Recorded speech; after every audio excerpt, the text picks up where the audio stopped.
Un mes que plantea interrogantes como el que podríamos derivar de esta formación de cabeza y hombros. Es una formación clara, indiscutible, pero también es cierto que puede encajar perfectamente, como tantas veces es así, porque en análisis técnico siempre necesitamos un escenario alternativo, como formación de bandera de continuidad alcista, al menos de momento, y sobre todo mientras se mantenga esta impecable directriz alcista.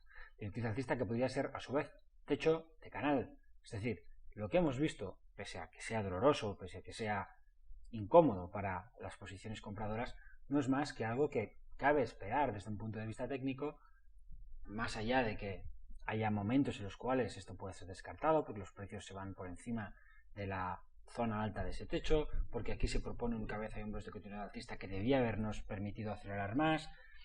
Sea como fuere, aunque las últimas señales técnicas no hayan sido favorables y podamos hablar de claros fallos de análisis técnico o de precios en corto plazo, en el proceso de fondo esto encaja bastante bien. Podría encajar como un zigzag dentro de un proceso alcista, como una bandera, que es además el tipo de formación que tenemos al otro lado, en el Eurostoxx 50, donde si tomamos el total return del índice podemos ver ese mismo patrón de tipo bandera y cuesta bastante más justificar este proceso como un patrón de tipo cabeza y hombros. Hablar de una figura de vuelta con una clavicular ascendente como esta es algo que no podemos hacer, en absoluto podemos hacerlo, justificaría un cambio de tendencia en un manual de análisis técnico si no tenemos más remedio. Pero no deja de ser normal, que después de una alza como la que hemos visto se produzcan mínimos y máximos decrecientes, que al fin y al cabo es lo que pone sobre la mesa normalmente un patrón de cambio de tendencia. Un patrón de cambio de tendencia lo que nos indica es que algo ha cambiado, y evidentemente algo ha cambiado. Ya no tenemos una tendencia alcista tan clara desde principios del año.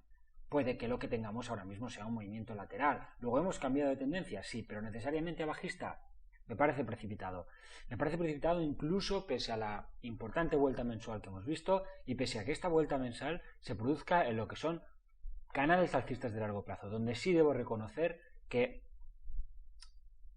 me encuentro incómodo. Es verdad que a esta altura, pudiendo pensar de esta manera, pudiendo establecer este tipo de formaciones de alcistas, pero de techo potencial, vamos a decirlo así, en términos de índices total return, como es el DAX 30 o el Eurostoxx, si lo cogemos en esta versión, el poder plantear este tipo de techos, pues bueno, genera inquietud. No lo puedo esconder, ni lo vamos a esconder en Ágora. Es un proceso de precios que ha ido evolucionando y que ha alcanzado resistencias importantes. Sin embargo, puede verse que en el caso del DAX falta todavía algo para alcanzar ese gran techo de fondo que se ha alcanzado en el Eurostoxx 50 y nos tendríamos que conformar con un canal de más corto plazo. Un canal de más corto plazo que se puede corregir perfectamente el lateral, dejar espacio y que dentro de algunos meses permita alcanzar esa zona de los 13.000, 13.000 y pico puntos que sí permitirían al DAX 30 hablar de un techo de medio y largo plazo. Así que puede que estemos ante un proceso de cambio de tendencia, puede que estemos ante la primera fase de una formación distributiva, puede que estemos ante un alto en el camino importante, pero no debemos olvidar que esto es un mercado alcista en subida libre absoluta y que nuevos máximos en el Eurostoxx confirmarán esa situación también. Es decir, los árboles pueden no dejarnos ver el bosque, es una zona complicada, muy complicada, susceptible de generar procesos de cambio de tendencia de fondo, es verdad. Pero cuando se está lejos de los mercados y en situaciones como estas, quizá lo que deberíamos intentar desde un punto de vista técnico es por sistema, y aunque podamos equivocarnos con ello y nos equivoquemos siempre en el último intento, lo cierto es que por sistema lo que tenemos es que intentar buscar la forma de incorporarnos a ese proceso de fondo, a esa situación técnica. Y el parón puede producirse aquí o puede producirse por encima del techo de estos canales, puede haber aceleración en medio plazo y ¿quién nos dice que tendremos un ajuste interesante como el que hemos visto en estas semanas? ¿Realmente podemos hablar de recuentos de onda terminales? Yo no los veo. ¿Realmente podemos hablar que desde un punto de vista técnico hay coherencia en estos patrones de cabeza de hombro o la posibilidad de que estos techos, estos canales funcionen? No me parece tan sencillo porque en otros lugares del mercado no se observan estas formaciones. Y mucho más claramente podemos decirlo desde el movimiento de reversal que se vivió en las últimas horas en el mercado americano. Las sensaciones que dejaba el mercado europeo al cierre de jueves proponían estas pautas potencialmente alcistas si tenemos un buen movimiento en la sesión del lunes, que presumiblemente nos recibirá con un hueco, ¿por qué no pensar en un movimiento de tipo estrella vespertina? Es decir, de algún tipo de formación que plantee la posibilidad de un suelo, no sería de estrella vespertina, sino de lucero del alba, que es la parte invertida, perdonad. Pero ¿por qué no? ¿Por qué no podemos ver desplegado ese tipo de movimiento con un hueco y una vela blanca?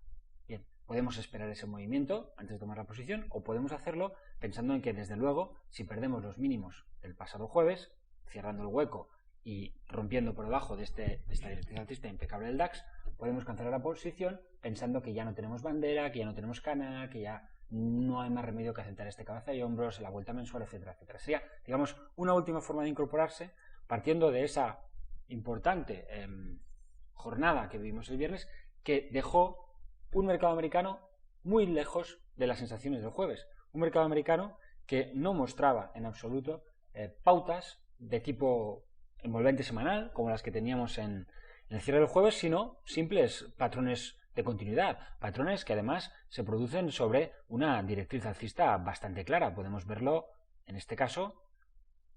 Podemos ver ahí esa directriz del S&P 500 y podemos ver cómo la vela semanal es una formación potencialmente bajista. Sí, potencialmente bajista. Podemos hablar aquí de lo que los técnicos llaman un hombro colgado, pero para ver hecho realidad ese hombro colgado necesitamos un cierre por debajo de los mínimos de la semana pasada.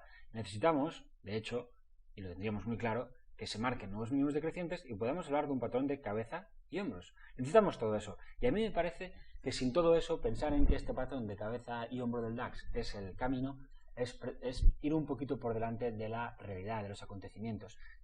¿Es posible que estemos viendo un techo? Claro que sí. Pero un analista técnico no debería intentar hablar de techos en una zona como la del mercado americano, que nos deja prácticamente en niveles de máximo histórico. Es decir, estamos queriendo ser los primeros. De hecho, con nuevos mínimos decrecientes seguiríamos siendo de los primeros, porque es que hay que llegar a perder este nivel de los 2000 puntos del S&P 500 para tener un mínimo de confirmación más allá del corto plazo. Así que si usted quiere aprovechar una ventana de trading agresivo en un índice que ha corregido fuerte como el DAX, yo me atrevo a apoyarle y aquí está la estrategia. Lo hacemos pensando en volver hacia el techo de ese canal alcista, esos 13.000 puntos incluso, que podrían ser techo de canal en el largo plazo, como los he mostrado cuando hemos visto los gráficos semanales mensuales en conjunción con el Eurostoxx 50. De hecho, viendo un movimiento de ese tipo, podríamos hablar de una primera onda, corrección, segunda, tercera en extensión, cuarta y quinta. Un proceso completo de onda de Elliott, y entonces sí, quizá entonces sí, merezca la pena pensar que tenemos 5 ondas, que tenemos un posible canal alcista principal que ha conseguido sus resistencias, y quizá entonces lo que pueda suceder en términos técnicos sí merezca mayor atención que la que puede tener ahora mismo este canal alcista cerca de su techo en esta situación de subida libre. ¿Por qué no pensar en un alza hacia los 13.000, 5 ondas en este proceso, y que esto pudiera ser primera, segunda, tercera, cuarta, quinta, y luego tengamos una corrección importante que podamos menos hacia el techo de este canal alcista en los próximos, quién sabe, 2 años? Puede que el mercado alcista esté madurando, qué duda cabe, aunque también es verdad que si vemos algo así, si vemos esa maduración y los precios se van claramente por encima de los máximos del Eurostoxx 50, buscar techos, incluso con ondas de Elliott, incluso con velas de vuelta, etcétera, etcétera, puede ser algo técnicamente muy desaconsejable. Si en algún momento tenemos de verdad al Eurostoxx 50 más allá de estos niveles, habremos visto la superación sostenible, seguramente, de un movimiento lateral de 15 años. Y lo que nos espera por delante en los próximos 5 o 10 tiene que parecerse mucho más al proceso 1990-2000 que al proceso 2000-2010. De eso no les quepa ninguna duda. Si somos capaces de movernos claramente más allá de los 7.000 puntos de los 250, los próximos años van a ser un festival. Y hay que aprovechar correcciones como la que hemos visto en este mes para buscar ventanas de acceso al mercado. Quizá esta no merezca la pena porque seguimos bajo resistencia, puede ser. Pero ¿quién nos garantiza que después conseguiremos encontrar la ventana?